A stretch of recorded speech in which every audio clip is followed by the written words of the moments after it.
Hey everyone, welcome to part 2. If you haven't seen part 1, we went over the kick, snare, and tom processing, and there's a link to that in the description below. Part 2 is going to start off with overheads and rooms, and then move on to all the other processing I'm doing. Let's get started. Overheads. So this is easy because we only have the stereo overheads and then the hi-hat. So I'll start with the stereo overheads.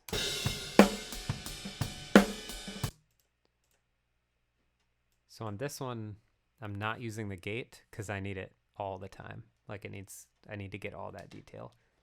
And it looks like I upped the compression on it too.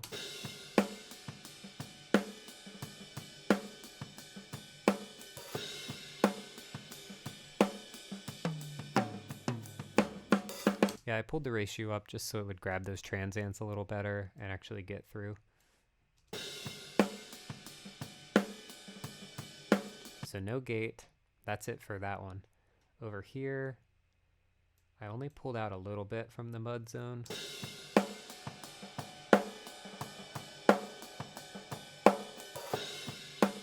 Just a little bit.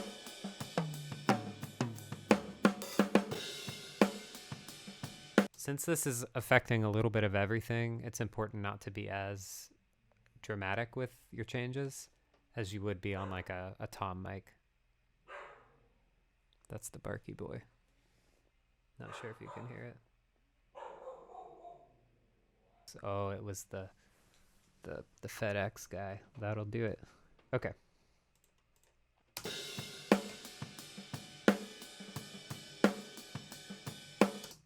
Okay. So I also cut a little bit from 10K and up. By itself, and even with all the drums, you can't tell, but once you add in vocals and guitars, I really want some of that top end to go to those other instruments. So that's why I did it. But by itself, it sounds really good. So viewer discretion advised. I pulled out some lows here.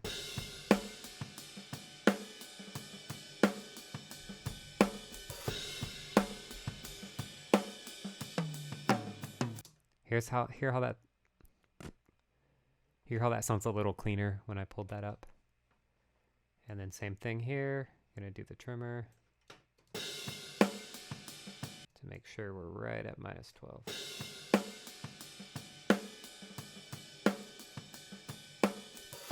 Okay, the hi-hat is super easy. I learned a while ago that I don't like to compress it because you end up bringing up other levels like the snare and other things that mic is picking up. So I just pull out some low end, right around 200, turn it all the way down. I got it panned over, out of the way. Sorry, it's not out of the way. It is where it sounds like it is in the overheads.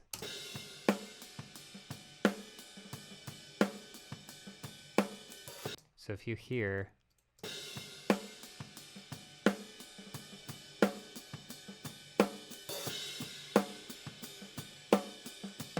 sounds like it's over there somewhere.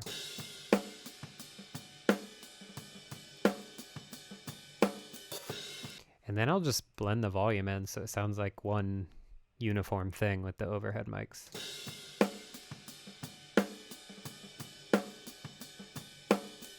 That's literally it for that. Then if you need more or less as you're mixing and automating, you can go pull that up or down, whatever you need. Bring this down a little so our bus is hitting around -12.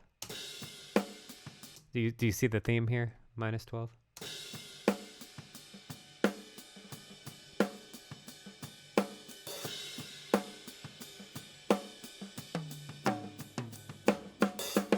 Cool.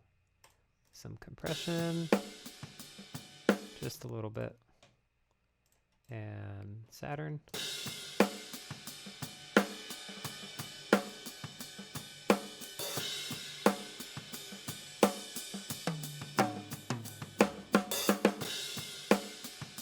Actually feels like a little loud on the hi-hat now, so I'm gonna pull that down. All right, moving on to rooms. So you might think this is a little redundant here to only have one room mic going to a bus. But I work off of templates, and sometimes I'll have a mix with a bunch of room mics that I need to sum all together. So I still use the bus as I would if I had more channels, even if I have the one.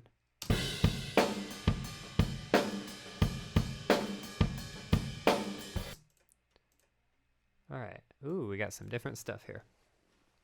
So the very first thing here is I want to try to make the room sound larger, and I do that in a way by compressing. So I grabbed this this FG116, 1176 guy.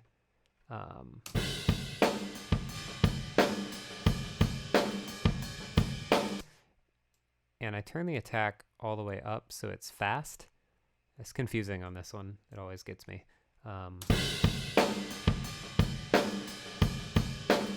So as fast attack and release as I can go, and I put this ratio at 8 because I really want it to just get kind of squishy and good. If it sounds good, it is good, regardless of the adjectives you choose.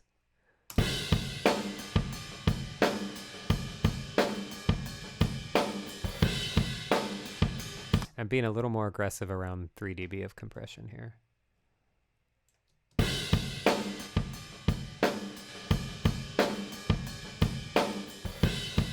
Hear how that just makes everything sound a little bigger and more interesting? So then I'm pulling out some lows here.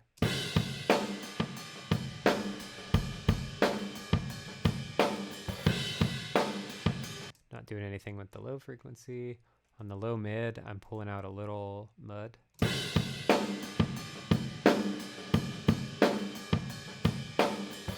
Just a touch. And then I'm boosting around 1K. I like how it sounds around 1K, so I'm going to push that.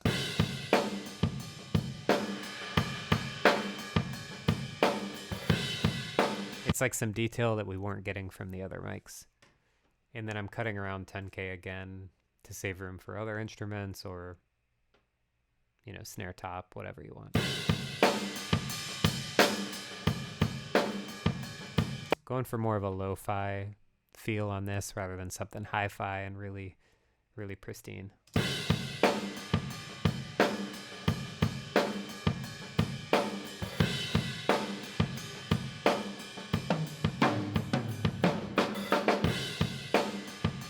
Pulled that trimmer back a bit so it's at -12.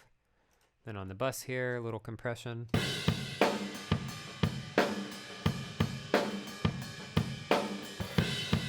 All those compressors have the same settings. And then Saturn.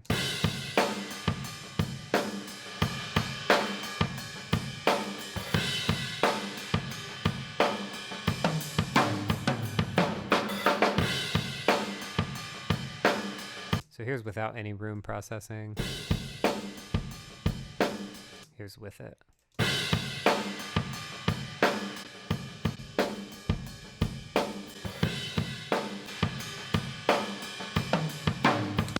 Okay, so that is all the close mics and their subgroups. So now we're going to put everything in and kind of get a balance going.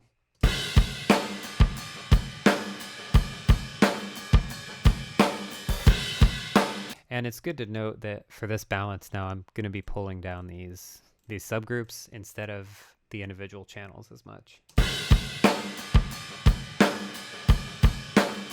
But here I am going to pull it down because they're pushing a little too hot on the kick bus.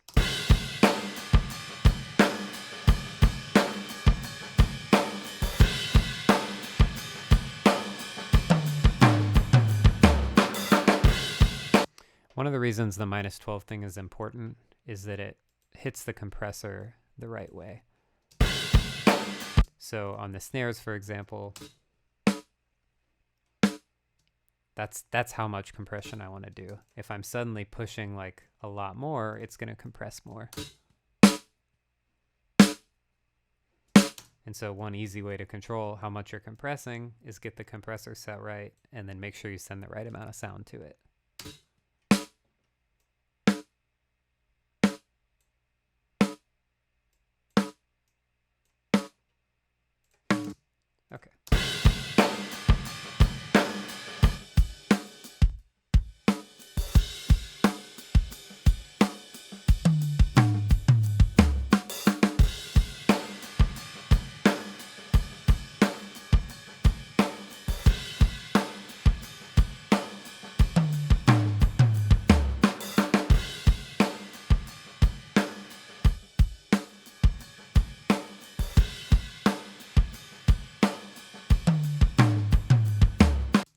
toms are a little loud.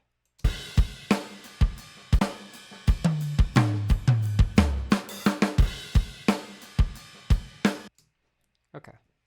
And so all of these are going to this drum dry. And what that means is essentially I'm not going to put any processing on this bus because I'm doing it in other places. So I'm just going to pull this quick mix together and then make sure that the drum dry is also hitting around -12.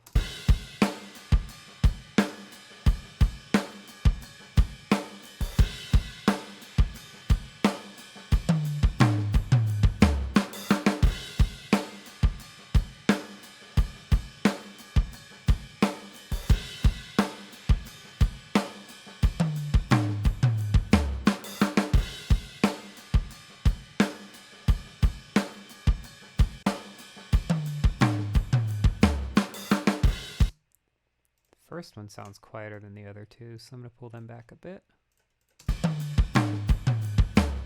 There we go. So this did come a little over. I break my own rule occasionally, but I do want the toms to punch through when they're playing because they're not always playing. So I'm going to allow it in this instance.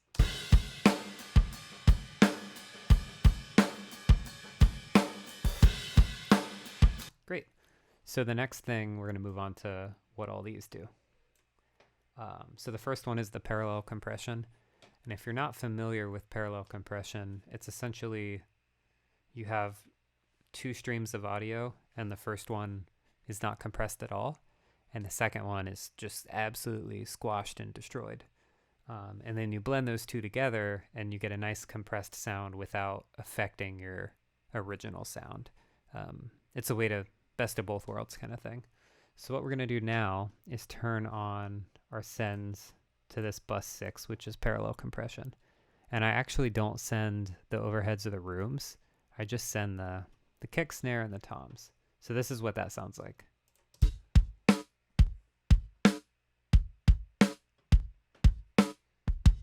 And checking that this is -12. So I'm going to turn this on. The only thing I'm using here is the good old FG distressor style. And so I'm going to turn it on and let you hear what it's doing and then explain why it's doing that.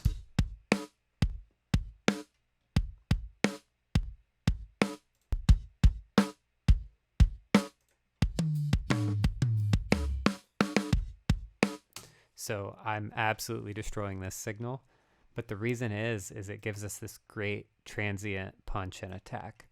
So having this slower release allows that transient to cut through. Where when it's a really fast release, you don't hear it. You don't get that attack sound.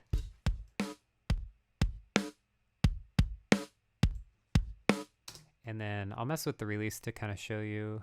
Here's really fast. And then if you get too slow, it won't be fully released before the next attack happens, and so it gets a little weird.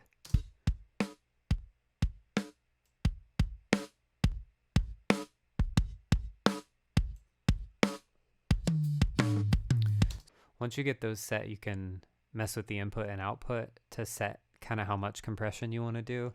And I set the ratio down here on Nuke because I love it. But I'll kind of show you, I'll pull this back and forward and let you hear the difference. So there's not much compression. It almost sounds dry.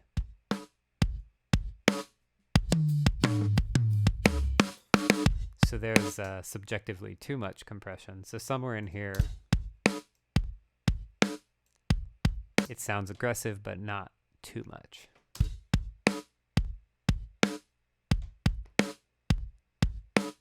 And then the only option down here I mess with occasionally is these distortions. So here's without it.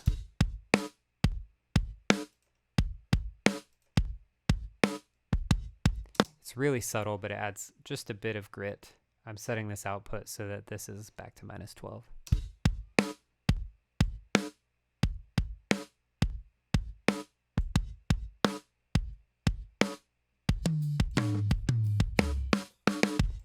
So now the magic really happens when we blend these two together.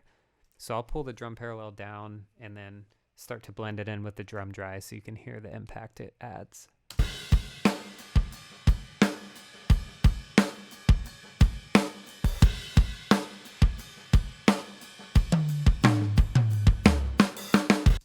I set it about -6 below the drum dry. Here's without it.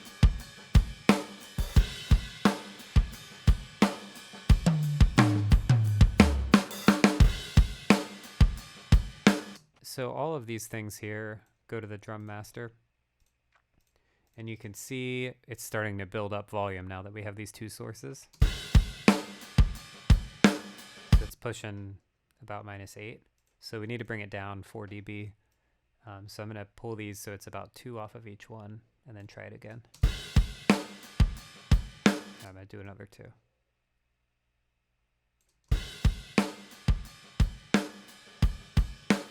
Great. I'm going to go a little more just because we're about to add more sound to it.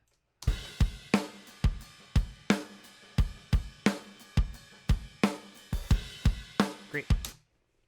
Next, I found this really cool setting in Verb Suite called Drum Depth. And I thought it was a reverb, but it's not quite a reverb. It's more of a thickener. So I will turn that on and let you hear it. At that level, it's ridiculous. But if you kill it and then start to feather it in a bit, it adds something very nice.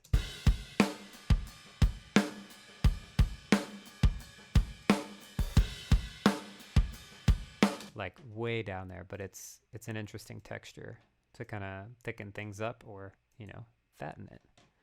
And then I added this low cut just because there's a lot of kick buildup in there.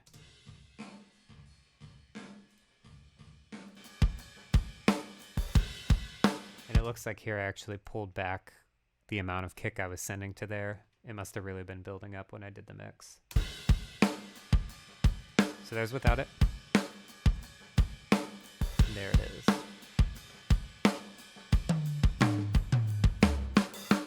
Just adds a little depth and interest to it. The next one here is just a good old drum reverb. I used Verb Suite again, and I used Realistic Full Drum Room 2. And then I think I probably just pulled the width up. Let's see. Let's reload it. Oh no, I don't know what I did. Well, we'll dial it back in. So I'm going to send all these back to bus 8 and start to pull this in.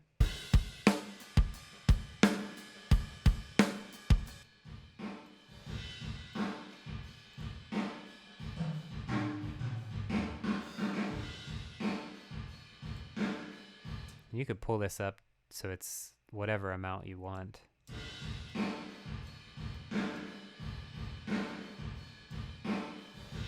Depending on the song and the style and all that stuff.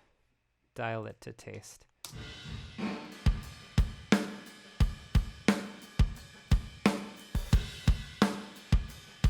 There's still a lot of kick in these, so I'm going to pull that back even more on the reverb and the fattener.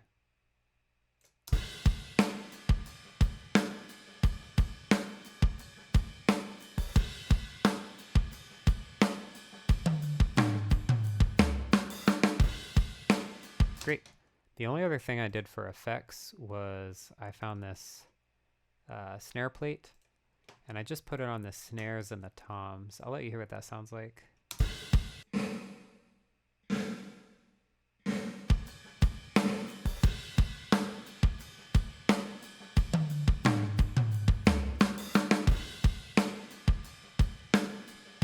So again, all these things sound a little extreme by themselves, but when you blend them in, they really make a nice texture. So here's everything so far.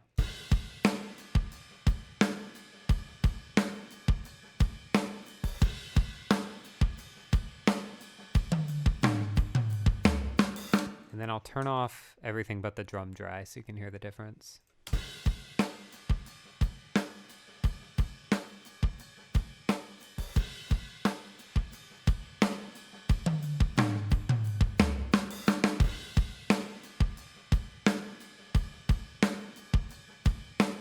And we did pretty good with our volumes here because we're not pushing too far over -12. So the final thing I'm doing is on the drum master, and I'm actually doing a couple things. So the first is complete drum compression on everything. And less is more here for sure. This is the, what is this? The FBC FG Gray. It's like an SSL bus compressor. If you're familiar with that, Waves has one. A bunch of people make it, but it has a great sound on the Drum Master. So I have the attack set pretty slow at 30 and the release pretty fast at 0.3. The threshold's about -13. And so this is good because we know we're peaking around -12. So we could go ahead and set that there. Ratio's at 4, no high pass, just a little bit of makeup gain. Here's what this sounds like.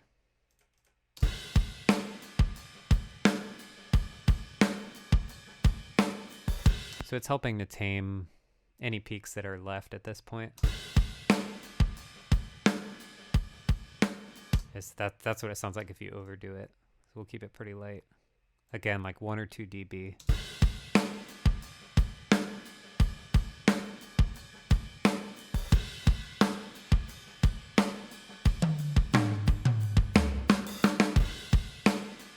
Cool. That sounds good. If I make this attack a little faster, you'll hear how the transient kind of goes away.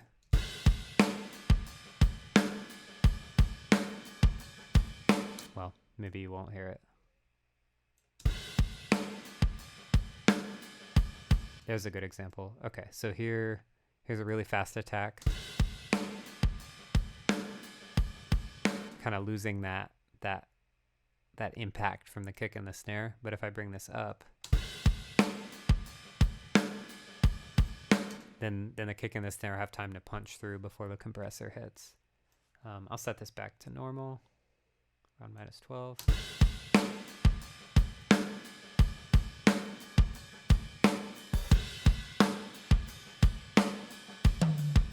I hear something I don't like. I think it's the snare bottom.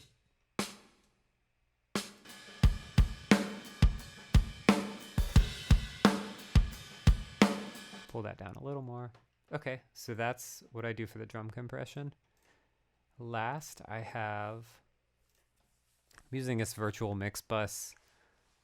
It really just adds like kind of harmonic saturation. It's really hard to perceive what it's doing.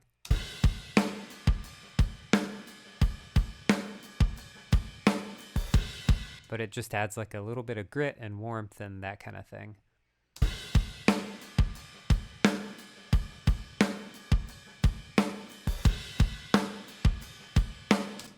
All right, and then the last thing I'm doing is using this Revival plugin, and it just lets you just have 2 knobs, shimmer and thickness, and you just dial it in a taste to add some life back to your drums if you've lost it or anything like that.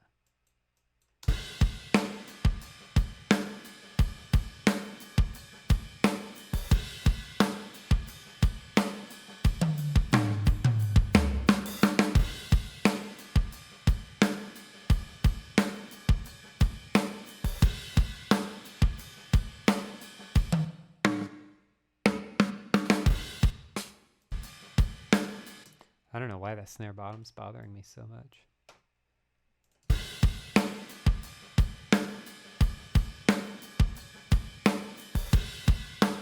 So there you go. One thing I forgot to mention was the makeup gain on this compressor, and I usually set it to the amount that I'm compressing,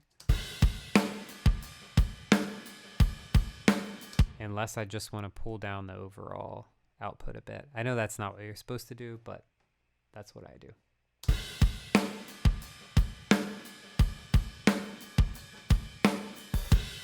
So that's about it. Let me know in the comments if you have any questions. And since this was my first video, let me know if you have any comments on the video quality. Hey everyone, that was the end of part 2. So that wraps up our 2-part video series on drum mixing. If you like this, please be sure to like and subscribe. Thanks.